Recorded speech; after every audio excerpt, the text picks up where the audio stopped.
Assalamualaikum warahmatullahi wabarakatuh. Perkenalkan, kami dari kelompok 4 ingin mempresentasikan materi mengenai hal-hal yang dapat merusak akidah. Sebelum kita lanjut ke materi yang akan kita bahas, izinkan kami dari kelompok 4 memperkenalkan nama kami masing-masing. Hal yang dapat merusak akidah ada 6, yaitu syirik, nifak, kufur, murtad, khurafat, tahayul, munafik, dan bid'ah. Kenalkan, nama saya Salmawati dari kelompok 4. Saya akan menjelaskan yaitu syirik, nifak, kufur, dan murtad. Yang pertama yaitu syirik. Syirik adalah perilaku yang menyekutukan Allah Subhanahu wa Ta'ala, bertindak dan bertingkah ada yang harus dipuji dan dipuja selain Allah. Syirik adalah dosa terbesar seorang manusia yang mendurhakai Allah Subhanahu wa Ta'ala. Syirik sendiri terbagi menjadi 2, yaitu syirik akbar dan asghar. Syirik akbar yaitu syirik jali, jika melakukan perbuatan yang jelas-jelas menganggap ada Tuhan lain selain Allah Subhanahu wa Ta'ala, dan Tuhan itu dijadikannya sebagai tandingan di samping Allah Subhanahu wa Ta'ala. Menganggap ada sesembahan selain Allah Subhanahu wa Ta'ala, menganggap Tuhan mempunyai anak, atau segala perbuatan yang mengingkari kemahakuasaan Allah Subhanahu wa Ta'ala. Yang kedua, syirik asgar ialah perbuatan yang secara tersirat mengandung pengakuan ada yang kuasa di samping Allah Subhanahu wa Ta'ala. Misalnya yaitu pernyataan seorang, jika seandainya saya tidak ditolong oleh dokter itu, saya pasti akan mati. Pernyataan seperti ini menyiratkan seakan-akan ada pengakuan bahwa ada sesuatu yang berkuasa selain Allah Subhanahu wa Ta'ala. Seorang mukmin yang baik dalam peristiwa seperti tersebut di atas akan berkata, seandainya tidak ada pertolongan Allah melalui dokter itu, saya pasti akan mati. Bahaya perbuatan syirik terdapat dalam Al-Quran surah Al-Bayyinah ayat 6, yang artinya yaitu sesungguhnya orang-orang yang kafir, yakni ahli kitab dan orang-orang yang musyrik, akan masuk ke neraka jahanam. Mereka kekal di dalamnya. Mereka itu adalah seburuk-buruk makhluk. Yang kedua yang dapat merusak akidah yaitu nifak. Secara bahasa, nifak berarti lubang tempat keluarnya yarbu atau hewan sejenis tikus dari sarangnya. Dikatakan pula kata nifak berarti lubang bawah tanah tempat tersembunyi. Menurut Ibnu Rajab, nifak secara bahasa bersinonim dengan kata mencela, berbuat makar, dan menampakkan kebaikan serta menyembunyikan kejahatan. Nifak sendiri terdiri dari 2 bagian, yakni nifak akbar dan nifak asgar. Yang pertama yaitu nifak akbar. Ketika seseorang menampakkan keimanannya kepada Allah, Rasul, malaikat, Al-Quran, dan kitab suci, tetapi sebenarnya tidak percaya dan menolak semua hal tersebut. Yang kedua yaitu nifak asgar. Ketika seseorang menampakkan secara jelas segala amal-amal di atas, hanya saja sesungguhnya ia tidak seperti itu. Tiga yaitu kufur. Kufur adalah perbuatan yang mengingkari Allah Subhanahu wa Ta'ala dan Rasul-Nya, termasuk di dalamnya mengingkari nikmat yang telah diberikan oleh Allah Subhanahu wa Ta'ala. Hal tersebut diterangkan pula dalam surah Ibrahim ayat 7 yang artinya, dan ingatlah juga tak kala Tuhanmu memaklumkan, sesungguhnya jika kamu bersyukur, pasti kami akan menambah nikmat kepadamu. Dan jika kamu mengingkari nikmatku, maka sesungguhnya azabku sangat pedih. Macam-macam kufur terbagi menjadi 6. Di antaranya yaitu kufur inkar, yaitu pengingkaran terhadap eksistensi Tuhan, Rasul, dan ajarannya. Ciri-ciri orang seperti itu adalah orang yang hanya fokus terhadap dunia saja. Yang kedua yaitu kufur juhud, yaitu pengingkaran terhadap ajaran-ajaran Tuhan dalam keadaan tahu bahwa yang diingkari adalah kebenaran, atau meyakini di dalam hati, mengingkari dengan lidah. Yang ketiga yaitu kufur nifak, yaitu orangnya disebut munafik, yakni pengakuan akan keyakinan kepada Allah Subhanahu wa Ta'ala dengan lidah tetapi mengingkari dalam hati.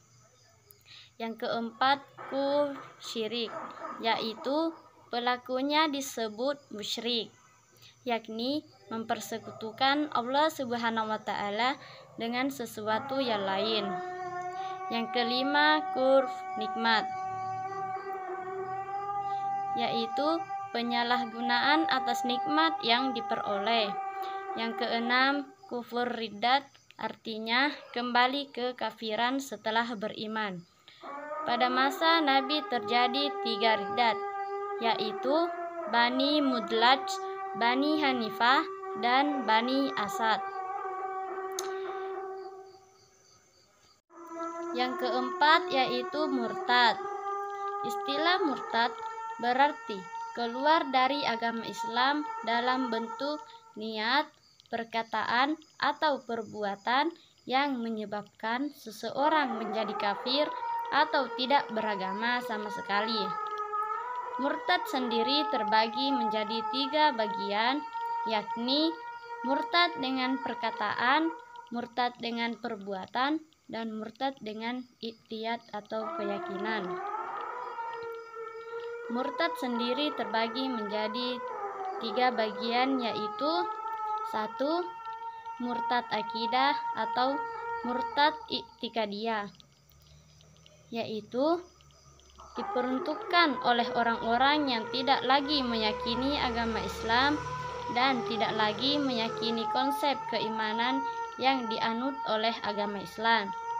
Misal saja, orang itu sudah meragukan salah satu rukun iman, yakni misalnya iman kepada Allah Subhanahu wa Ta'ala, di mana Allah adalah raja dan penguasa dari segalanya.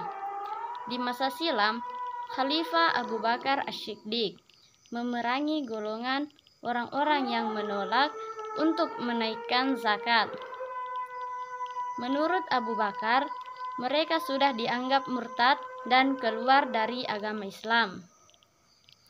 Seperti hadis yang diriwayatkan oleh Bukhari dan Muslim, yaitu, demi Allah, seandainya mereka enggan memberikan anak, dalam riwayat lain ikal, zakat, niscaya aku akan memerangi mereka karena keengganan itu. Sesungguhnya zakat adalah hak harta, demi Allah aku akan memerangi mereka yang memisahkan antara salat dan zakat. Hadis riwayat Bukhari dan Muslim.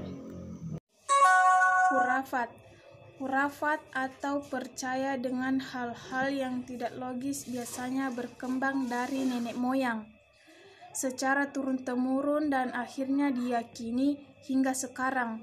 Misalnya duduk di pintu atau menghalangi jodoh, seperti yang terdapat dalam surah Yunus ayat 107. Jika Allah menimpakan sesuatu kemudaratan kepadamu, maka tidak ada yang dapat menghilangkannya kecuali Dia.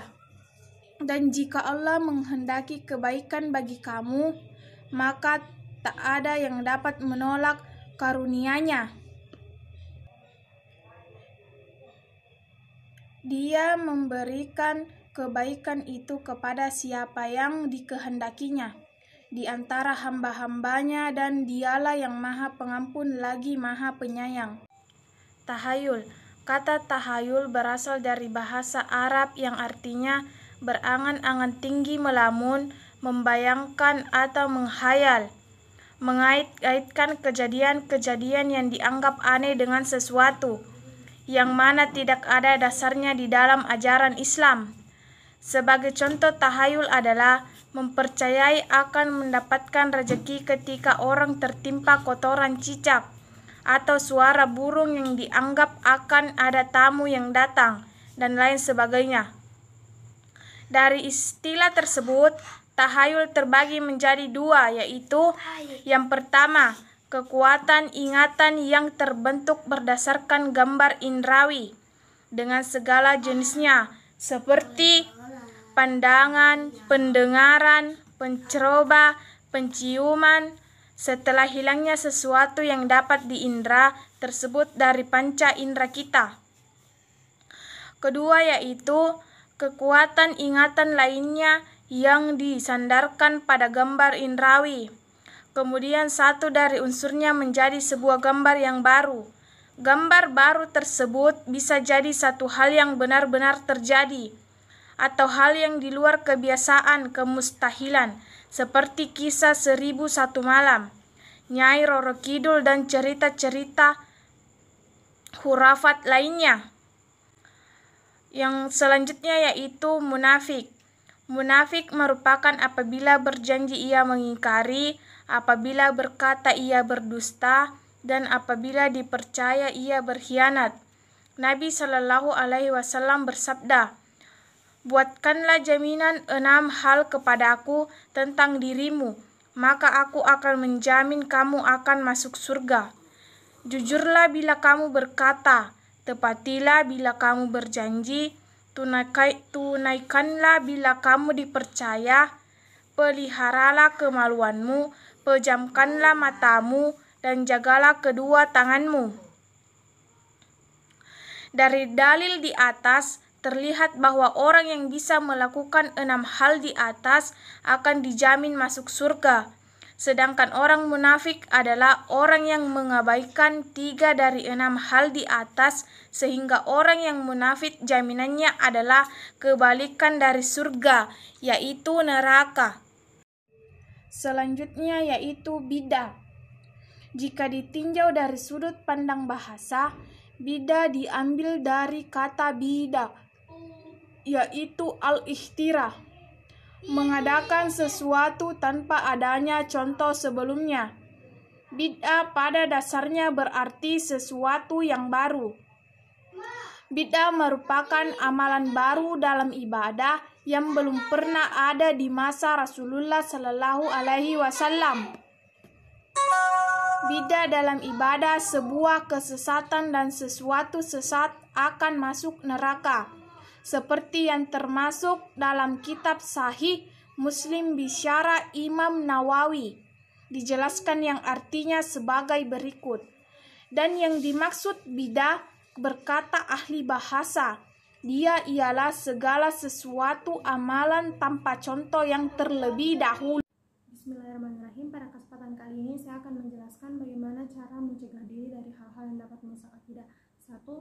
Sering melaksanakan sholat, karena dengan melaksanakan sholat kita akan mendekatkan diri kepada Allah Subhanahu wa taala sehingga terhindar dari perbuatan-perbuatan yang keji sama atau mungkar, sama yang terdapat dalam surah Ali Imran ayat 104 yang berbunyi, "Wa takum minkum ummatu yad'una ilal khairi wa ya'ruf wa yanhauna 'anil munkar wa ulaika humul muflihun." Yang artinya, dan hendaklah di antara kamu ada segolongan orang-orang yang beriman yang menyeru kepada kebajikan, menyuruh berbuat yang ma'ruf, dan mencegah dari yang mungkar, dan merekalah orang-orang yang beruntung. Quran Surah Ali Imran ayat 104.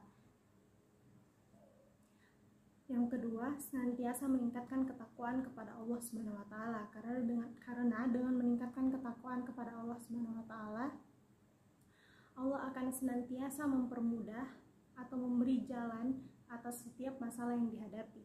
Yang ketiga adalah memilih pertemanan atau lingkungan yang baik. Memilih pertemanan yang bisa diajak untuk berbicara positif, mengajarkan hal-hal positif, mengajak hal-hal positif, dan mencegah atau melarang jika ingin melakukan hal-hal yang keji. Sesungguhnya perkumpulan seperti itu sulit didapatkan, tetapi hal itu yang benar untuk dilakukan. Yang keempat, sadari bahwa setiap perbuatan akan dimintai pertanggungjawaban. Mengingat bahwa apapun yang dilakukan pada saat ini akan dimintai pertanggungjawaban pada hari akhir kelak.